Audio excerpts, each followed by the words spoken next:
Conceptual question number 15.8. Why step-up transformer is used for a long distance transmission? Power station पर या बिजलीघर के करीब हम स्टेप अप ट्रांसफार्मर क्यों इस्तेमाल करते हैं, इसकी रीज़न क्या है?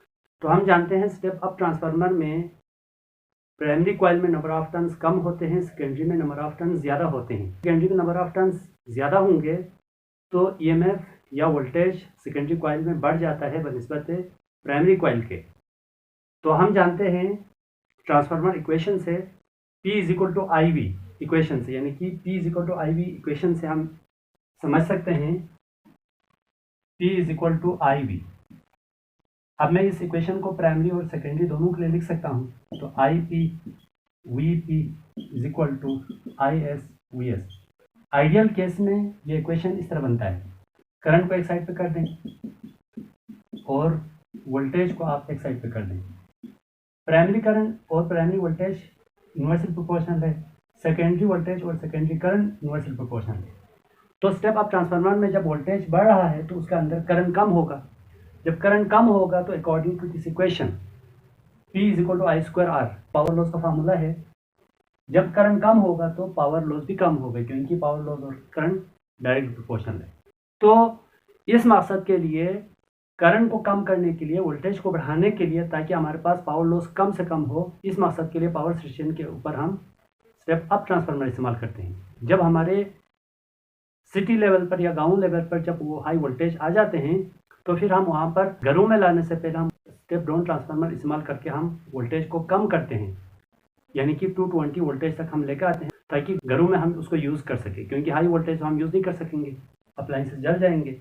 हमारे जो घरों में अप्लाइंसेस है वो काम करता है 220 वोल्टेज पर। नेक्स्ट कंसेप्चुअल क्वेश्चन है conceptual question number 15.9। When you are pushing a bar magnet towards a coil of single turn, you feel an opposing force on your hand. If this magnet is pushed towards the coil of many turns, now you will feel greater opposing force. Why? इस question में हमसे ये पूछ रहा है, जब हम एक बार मैग्नेट को, मैं डायग्रामिकली समझाता हूँ। सपोज यहाँ पर एक कॉइल है, यहाँ पर एक सिंगल टर्न है, गैल्वेनोमीटर से इसको हमने कनेक्ट किया हुआ है। बार मैग्नेट के नॉर्थ पोल को हम सिंगल टर्न के कॉइल के करीब लेकर जाते हैं, फिर हम इसको एक से ज़्यादा टर्न के कॉइल के करीब लेकर जाते हैं। तो बनिस्बत सिंगल टर्न के मैनी टर्न के करीब जब हम लेकर जाते हैं कॉइल को, तो यहाँ पर ज़्यादा अपोजिंग फोर्स हमें मिलती है। मैनी टर्न वाले जो कॉइल के करीब मैग्नेट के नॉर्थ पोल को लेकर जाएंगे तो ग्रेटर अपोजिंग फोर्स मिलती है, ग्रेटर अपोजिंग फोर्स। यहाँ पर सिंगल टर्न है तो यहाँ पर होगा small opposing force,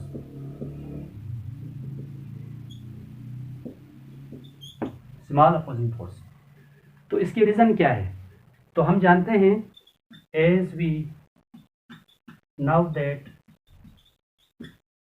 from Faraday's law of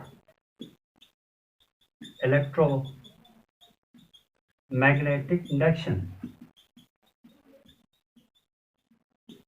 Faraday law of electromagnetic induction का फार्मूला है EMF is equal to minus n delta phi upon delta T. इसको आप इक्वेशन 1 लिख लीजिएगा। फाई मैग्नेटिक फ्लक्स है, मैग्नेटिक फ्लक्स मीन जब magnetic field lines किस coil से पास होती है, सरफेस से पास होती है, तो उसको हम मैग्नेटिक फ्लक्स कहते हैं। यानी magnetic flux mean magnetic field lines passing through a surface या through a coil. Delta phi change in magnetic flux with respect to time, n number of turn. n जो है ये जो अपोजिंग फोर्स है, जब हम नॉर्थ पोल को coil के करीब लेकर आते हैं तो यहाँ से एक अपोजिंग फोर्स लगती है। तो ये जो अपोजिंग फोर्स को शो करता है, ये जो नेगेटिव साइन, ये जो फार्मूला है, ये एफएससी में आप प्रूफ करेंगे, लेकिन क्लास 10 लेवल पर आप इस फार्मूले को डायरेक्ट लिख दीजिएगा ताकि आपको अच्छा नंबर मिले। तो इस इक्वेशन के मुताबिक, according to equation 1, EMF depends upon number 1 number of turns पर डिपेंड करता है, number of turns.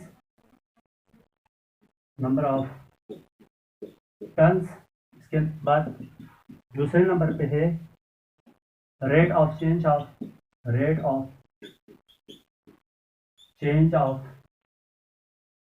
Magnetic flux, यानी कि rate of change of magnetic flux पे भी डिपेंड करता है, यानी कि कितनी तेजी से मैग्नेटिक फ्लक्स चेंज हो रहा है। यानी कि ज़्यादा मैग्नेटिक फ्लक्स में चेंजेस आएगी तो ईएमएफ ज़्यादा पैदा होगा, कम चेंजेस आएगी तो कम ईएमएफ पैदा होगा। सिमिलरली नंबर ऑफ टर्न ज़्यादा होंगे तो ईएमएफ ज़्यादा बनेगा, नंबर ऑफ टर्न कम होंगे तो ईएमएफ कम बनेगा। तो इसका मतलब जितना नंबर ऑफ टर्न ज़्यादा होंगे तो यहाँ पर ईएमएफ ज़्यादा बनेगा। तो यहाँ पर जो अपोजिंग फोर्स है अकॉर्डिंग टू लेंज लॉ जो है, यहाँ पर जो करंट है वो इस कॉइल के साइड पर नॉर्थ पोल क्रिएट करते हुए इस मैग्नेट की मोशन को अपोज कर रहे हैं। जब यहाँ पर ईएमएफ ज़्यादा पैदा होगा तो यहाँ पे करंट भी ज़्यादा पैदा होगा, तो एक स्ट्रॉन्गर करंट जो है इस कॉइल को इसके ऊपर ज़्यादा फोर्स अप्लाई करता है। Hence large current can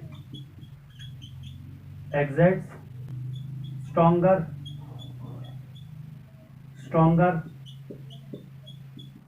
opposing force by creating north pole on the side of north pole of our magnet। यानी कि ज़्यादा नंबर ऑफ टर्न होंगे तो इसका अंदर ईएमएफ ज़्यादा पैदा होगा, फ्लक्स में चेंजेस ज़्यादा आएगा, जिसकी वजह से यहाँ पे करंट ज़्यादा फ्लो होगा।